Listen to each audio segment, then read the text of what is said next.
Thank you very much, Roxy. Thank you very much, Sunday morning rain strollers. For some of us, rain is maybe not so pleasant. For about 700 million farmers, this is, of course, key.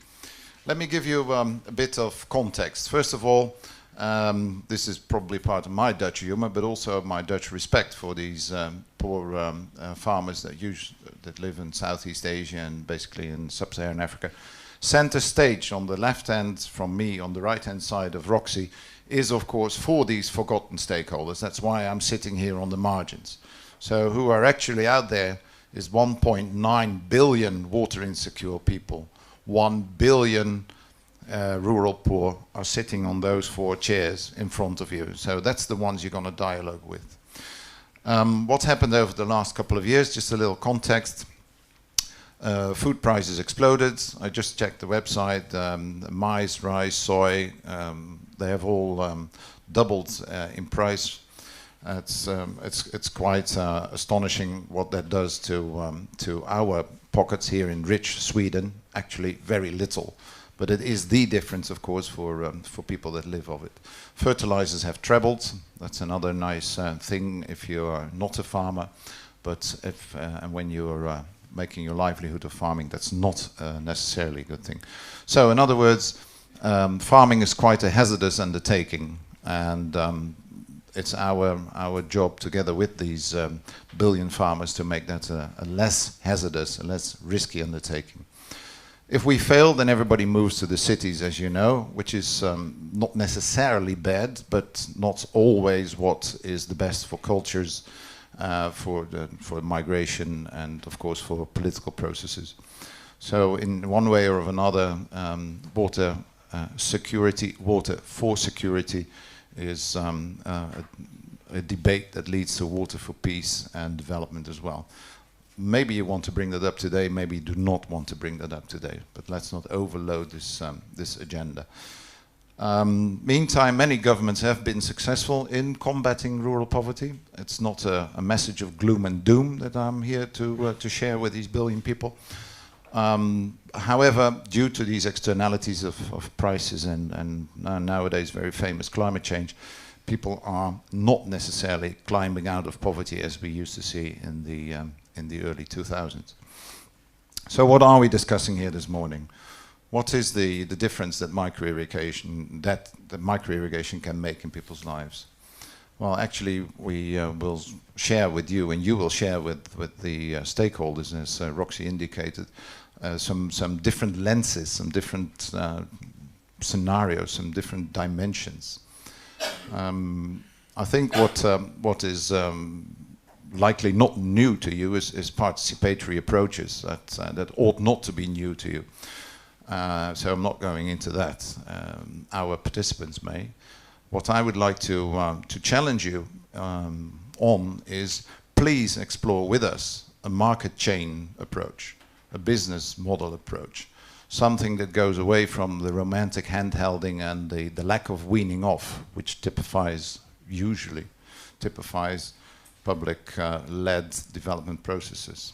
So that was a major change for IFAD itself, because we are government, or we work through government mostly. Roxy indicated that there's some new stuff there. We work very strongly with NGOs, and can I have a show of hands for all those NGOs that actually are involved with this Campis project? Can you raise your hand, the ones that are, just raise them. I mean, you can not like little shitty lists, just raise them. Okay.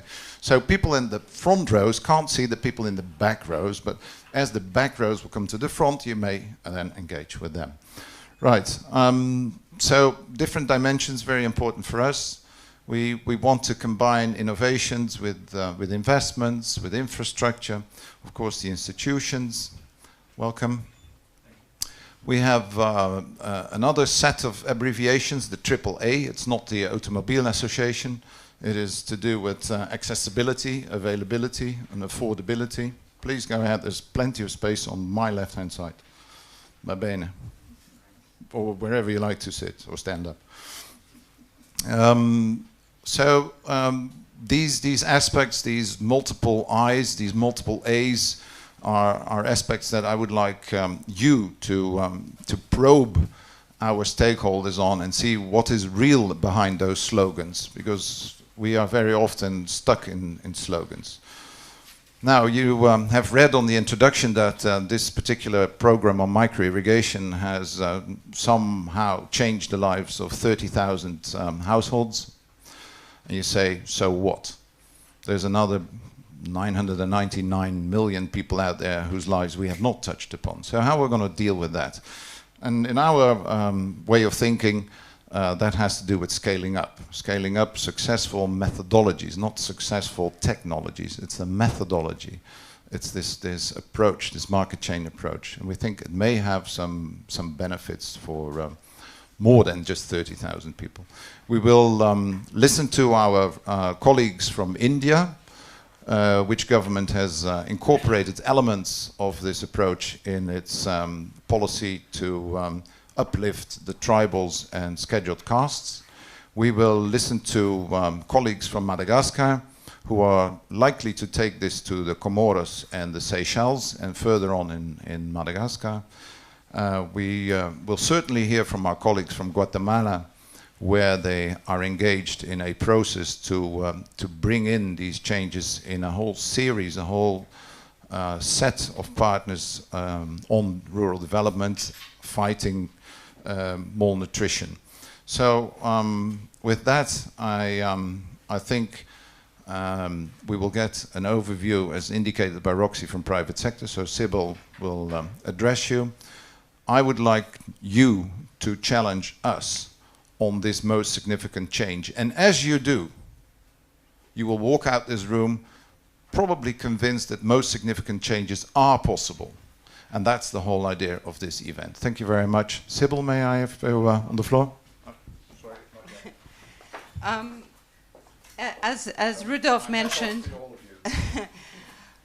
Rudolph gave you the public sector dimension. So as I mentioned, this is a joint public sector and private sector partnership.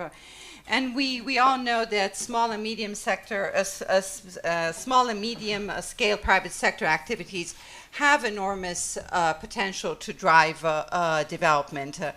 But we also know that for the business models to work, everybody at all levels need to be engaged. So the work has to be done at the individual level, at the community level, and at the private sector level. And to make sure that all the interests are met, this is not an easy feat. And we have learned that in order for it to work, we really need to adopt a holistic approach. And I have now the pleasure to give the floor to Sybil, who will talk about and share with us why they partnered with a public organization for a micro-irrigation food security project. Thank you. Thank you, Roxy. Good morning also from my side. My name is Sybil Anwander. I'm the head of sustainability and public affairs with COPE Switzerland. And I'm here as the representative of Copernic, the funder, the donor of this project, Scampis. I've learned yesterday evening only that we also are a forgotten stakeholder from the business side. So I want to bring you in my perspective why we have engaged in this project. It's not really a story, so I'm rather bringing in a more formal speech. But I think it's important also to see what kind of visions we had to be engaged in such a project and what we learned, what lessons we took out of this experience. Well, Scampis is a social project. That means it's not directly linked to a value chain, to a sourcing value chain of ours.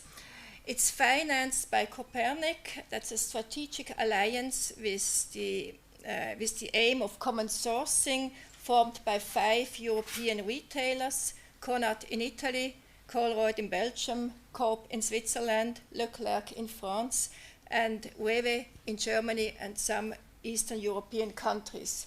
Already here we have these multicultural and multilinguistic problems, and it has been expanded to such an interesting, long-lasting project.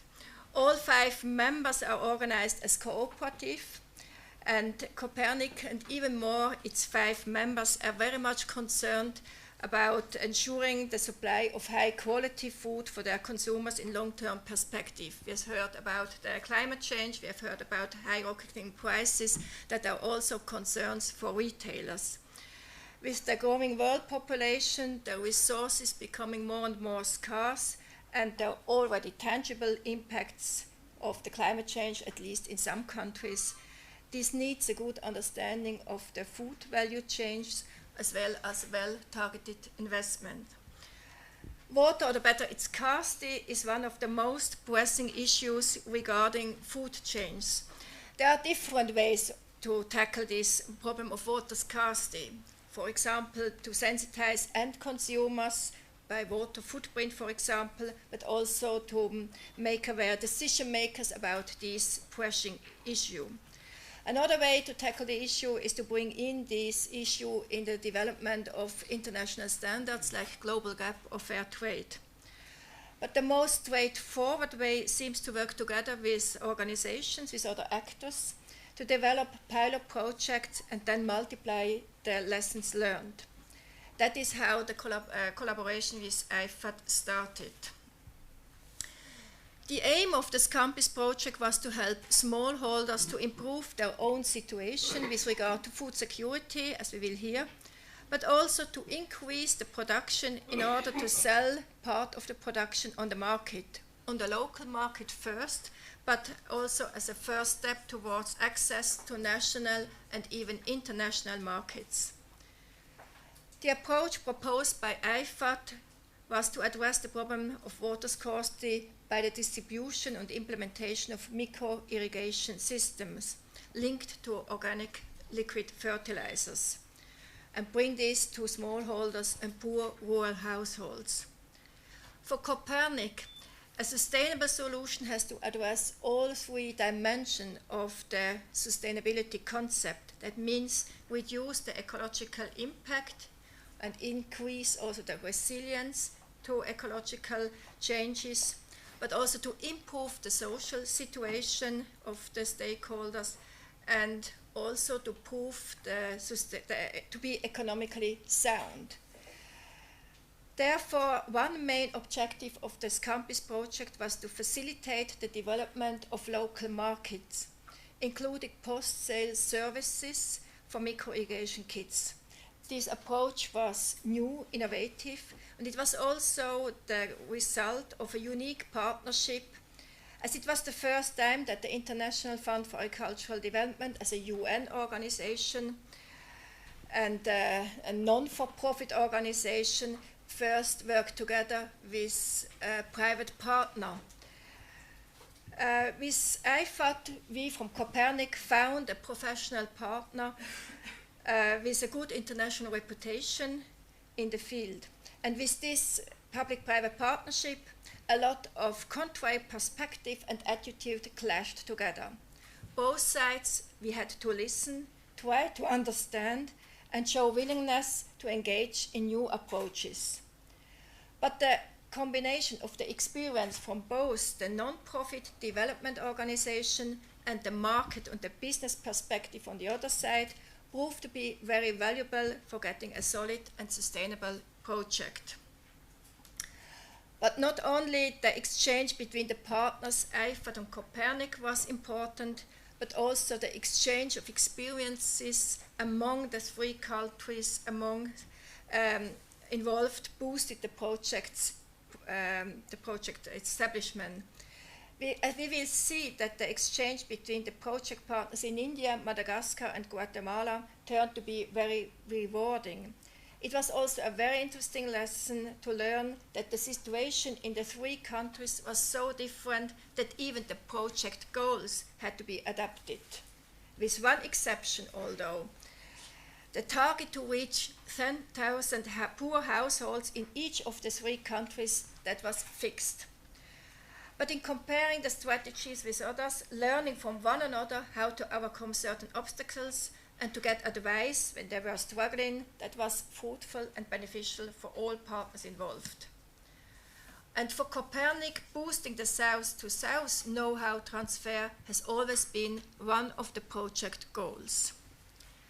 The Campus project was so inspiring that Coop Switzerland, where I'm working at, and as a member of Copernic, we integrated the experiences of the Campus project into other value chains with the same success. I can give you two examples. The one is the building up of an organic and fair trade cocoa production chain in Honduras, all certified, and producing cocoa in an agroforestry system.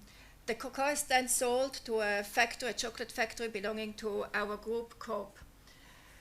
This certified organic and fair trade cocoa value chain had to be established from scratch, as in 1998 the Hurricane Mitch destroyed almost the whole cocoa production in Honduras.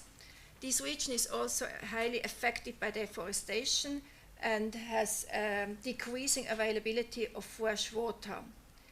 But before any micro-irrigation kit was distributed, the village community evaluated with external experts how much water from which spring is available. Again, it was not the intention of Coop to finance nice new micro-irrigation kits for the cocoa farmers. The project also here was about establishing a stable local market for micro-irrigation kits together with the local smallholders. Thanks to the micro-irrigation system, food security as well as the diversification of income is now improved in 5 cocoa producing villages by increasing the production of fruit and vegetable and selling the surpluses on the local market. Another example is our cotton sourcing from also organic and fair trade from Tanzania, from farmer communities there. During dry season, it's difficult to maintain a steady fresh water supply from surface water. Many villages lack also good wells, so instead of just sponsoring such wells, the on-site non-profit organization called Biore Association assisted the communities in building up water consumer groups, and only by establishing these water consumer groups, they were helped and sponsored to build up or restore the wells. By now, a total of 47 new and restored wells can be counted. Coop covered the costs of half of them. But what are the lessons learned anyway? We have learned that it is essential to include all people concerned and let them participate and exchange. On a base where all aspects for sustainable development are included, the social, the ecological, as well as the economic factor, projects really gain local impact, as we will hear, long after the last payment from donors reached the country. As food retailers, Copernic and Coop showed corporate responsibility with regard to the important issue of water scarcity by financing and supporting social projects in alliance with non-profit organizations. Capacity building and involvement of local stakeholders, market orientation on all levels, and flexibility to react to the needs of local populations was key for the success of the project.